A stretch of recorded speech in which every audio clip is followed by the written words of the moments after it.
Someone said something to you. Maybe yesterday, maybe years ago, and you still hear it. In quiet moments, in the middle of the night, in the seconds before you try something new, that voice, their voice, telling you something about yourself that you never asked to believe. And the most painful part? They have forgotten they said it, but you are still carrying it. This is the story of Nadia. And the words that lived in her long after the person who said them had moved on. Nadia was 33 years old. By every external measure, she was doing well. Good career, warm friendships. A small apartment she had made beautiful with plants and books and soft light. People who met her described her as confident, composed, put together, and she was most of the time. But there was a room inside Nadia that nobody saw. A room she tried never to enter.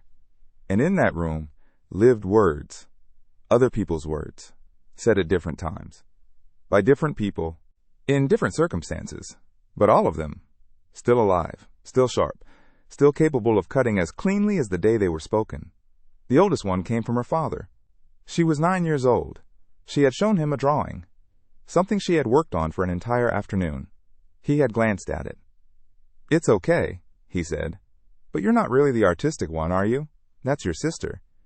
He had moved on immediately, back to his newspaper, back to his evening. He had forgotten it before the sentence was finished. Nadia had never forgotten it. At 33, she still hesitated before showing anyone her creative work. Still heard, in the moment before she shared something, "You're not really the artistic one." There were others. A teacher at 16. "You ask too many questions, Nadia. It slows the class down." An ex-boyfriend at 24. "You're too sensitive. Everything is a big deal with you." A colleague at 29 said in a meeting, casually, without malice, "Nadia tends to overthink things. Each one, a small stone, thrown without thought, forgotten immediately by the person who threw it." But Nadia had caught everyone, and carried them, for years, until the collection had become so heavy, she sometimes couldn't tell where other people's words ended and her own beliefs began. Her closest friend, Simone, noticed it in small ways. The way Nadia paused before sharing an opinion, as if checking it for flaws first. The way she qualified everything. "This might be wrong, but I'm probably overthinking, but maybe it's just me, but..." One evening, Simone said, "Nadia, why do you always apologize before you speak?" Nadia looked surprised. "I don't," she said. "You do," Simone said gently. "Not with words always, but with your voice, with your body, like you're asking permission to have an opinion." Nadia was quiet. "Where did that come from?" Simone asked. And Nadia, for the first time, thought about the room she tried never to enter, and all the words inside it. The crisis came at work. Nadia had been working on a proposal for 3 months. A new initiative. Her idea, her research, her vision. The most ambitious thing she had ever put her name on. She presented it to the leadership team on a Thursday morning. She had prepared thoroughly. She knew the material completely. She believed in it. Genuinely, deeply believed in it. And for the first 40 minutes, it went well. Questions were engaged. Heads were nodding. The energy in the room was positive. Then, one of the senior directors, a man named Hargrove, leaned back in his chair and said, "This is interesting, Nadia, but I wonder if you've overcomplicated it. You tend to do that. Add layers that aren't necessary. Keep it simpler next time." He said it casually. The way people say things when they don't realize they are dropping stones into someone's collection. The room moved on. Other people spoke. The meeting ended. People shook her hand, said good things. The proposal was largely approved. But Nadia drove home hearing only one sentence. "You tend to do that." Not, "This specific proposal is too complex." "You tend to do that." A statement about her character, her pattern, her nature. And it had landed directly in the room she tried never to enter, right next to her father's voice, her teacher's voice, her ex-boyfriend's voice. "You're not the artistic one.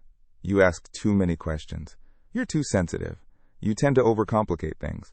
That night, she couldn't sleep. She lay in the dark and replayed the meeting, not the 40 minutes that went well, the one sentence, over and over, examining it from every angle, looking for evidence that it was true, and finding it. The way we always find evidence for what we already believe about ourselves. Maybe he's right. Maybe I do overcomplicate things. Maybe the proposal was too much. Maybe I'm too much. At 2 a.m., she got up, went to the kitchen, made tea, and sat in the quiet. And for the first time, she looked at what she was doing. Really looked. She was taking one sentence from one person said in one moment and using it to confirm a story about herself that had been written by dozens of people over decades. A story she had never chosen, never agreed to, never examined. A story that had been built word by word, stone by stone, by people who were not thinking about her when they spoke, who were thinking about their newspaper, their classroom schedule, their own discomfort, their own need to appear decisive in a meeting room. They were not thinking about Nadia. They were never thinking about Nadia. And yet, Nadia had made their words the most important voice in her life, more important than her own, more important than the evidence of everything she had built, more important than the 40 minutes that had gone well. She had given strangers in careless moments the power to define her, and then wondered why she felt so undefined. She thought about a glass of water. If someone drops a stone into still water, the ripples spread. They disturb the surface. They reach the edges. But the water itself is unchanged. The stone does not become part of the water. It sinks to the bottom, and the surface, given time, becomes still again. Nadia had been treating words like they were water, like they mixed with her, became part of her, changed what she was made of. But words are stones. They can disturb the surface. They can create ripples, but they cannot change what the water is, unless you let them sink in and call them yours. She sat with that for a long time. Then she opened her notebook, and she wrote, for the first time, every word she had been carrying. Her father's words, her teacher's words, her ex-boyfriend's words, Hargrove's words, all of them. On the page, outside of her body, visible, separate, examinable, and then, next to each one, she wrote a question. Is this true? Or is this one person's opinion, said in one moment, that I have been treating as fact? She answered honestly. Every single time, the answer was the same. Opinion, not fact, never fact. The next morning, Nadia went back to the proposal. She read it with fresh eyes, and she saw, clearly, honestly, that it was not overcomplicated. It was thorough. It was detailed. It was the work of someone who cared deeply about getting things right. That was not a flaw. That was her. The same quality that Hargrove had called a tendency to overcomplicate was the same quality that had made the proposal worth approving. The same quality her teacher had called asking too many questions was the same quality that made her the most prepared person in every room she entered. The same quality her ex-boyfriend had called too sensitive was the same quality that made her the friend people called at 2 a.m. when they needed someone who would actually listen. The words hadn't been describing her flaws. They had been describing her strengths through the lens of people who didn't understand them, who were threatened by them, who were inconvenienced by them, or who simply weren't paying enough attention to know the difference. She called Simone that afternoon. I figured something out, she said. Tell me, Simone said. Other people's words, they're not a mirror. They're not showing me who I am. They're showing me who they are, what they value, what they fear, what they notice, in the moment they speak. I've been using their words as a mirror for 30 years. But they were never a mirror. They were just words, said by people who were not thinking about me nearly as much as I was thinking about them. Simone was quiet for a moment. Then she said, Nadia, that might be the most important thing you have ever said. The twist in Nadia's story is not that she stopped hearing other people's words. She still heard them. Hargrove still said things that landed sharply. People still made careless comments. The world did not become more careful with its words. The twist is what changed inside Nadia. She stopped being a collector of stones. When a word arrived, sharp, careless, heavy, she felt it. She acknowledged it. And then she asked, is this true? Or is this one person's opinion in one moment? And she answered honestly. And then she let the surface settle and returned to still water. So I want to speak to you now about the words you are carrying, the ones from years ago, the ones from last week, the ones that arrive in the quiet moments and tell you something about yourself you never agreed to believe. I want you to hear this. Those words are not facts. They are opinions. said by people who are not thinking about you as carefully as you think about yourself, said by people who are tired or threatened or careless or simply wrong. You are not what the difficult teacher said. You are not what the careless parent implied. You are not what the ex-partner decided. You are not what the colleague said in a meeting room on a Thursday morning.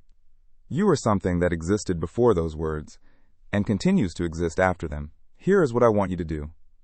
Find the words you have been carrying. Write them down. All of them.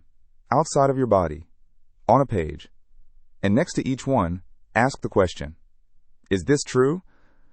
Or is this one person's opinion in one moment? Answer honestly.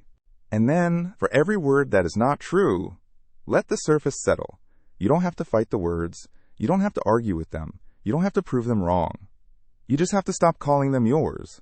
Other people's words are stones. They can disturb your surface. They can create ripples. But they cannot change what you are made of, unless you reach down, pick them up, and carry them as if they belong to you. They don't. Put them down. And return to still water. Your peace is not something other people can destroy. It is something you give away, one carried word at a time. Stop giving it away. It belongs to you. It has always belonged to you. Take it back. If this story touched something you have been carrying quietly, share it with someone whose peace has been stolen by words they never should have kept. Because somewhere out there is a Nadia, lying awake at 2 a.m. replaying one sentence from someone who has already forgotten they said it. This video is for her. This video is for you. Thank you for watching.